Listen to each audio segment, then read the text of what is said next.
Mai sana'a barka da zuwa gaban talk show interview. Ko za ka yi wa masu kallo sallama?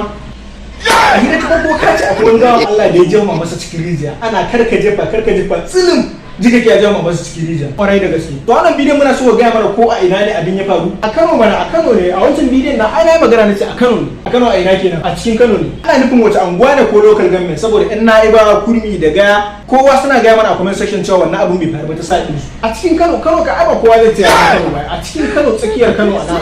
A wani shekara ne abin ya faru? Shekarun baya kaɗan da suka wuce abin ko jima ma 2000 nawa kenan? 1974.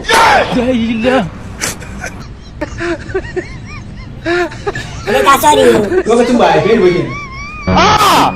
Oke na fahimta. So a wajen da abin ya faru babu wasu mutane wanda za mu iya tambaya wanda mu ji asalin abin ya faru tunda mutane suna karyata cewa abin bai faru ba a cikin Kano ba kowa.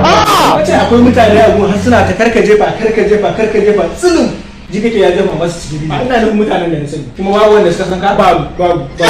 So zan iya cewa ba tare da lokaci ba na mu kawo karshen wannan interview din namu tare da Musa mai sana'a akan tare da abin da ya faru a Kano na wani bawan Allah da ya jama masa tsilim a cikin rijiya. Kuma su tambaya a comment section sai dai ku yankuri saboda Musa mai sana'a na farko a Kano abin ya faru sannan kuma babu takamaiman inda abin ya faru.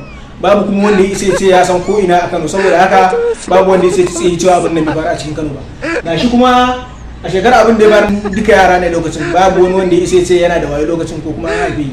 Gashi kuma babu wanda ya sani babu wanda ya san saballe mu tambaye shi mu tabbatar da cewa lalle abin nan ya faru a Kano ko bai faru ba. Haka wannan Musa mai sana'a. To ka ci wannan tambayar 100% gaba daya cikin wannan bidiyon zan so mu kara haduwa a bidiyo na gaba da mu amsa tambayoyi gaba da hankali ba.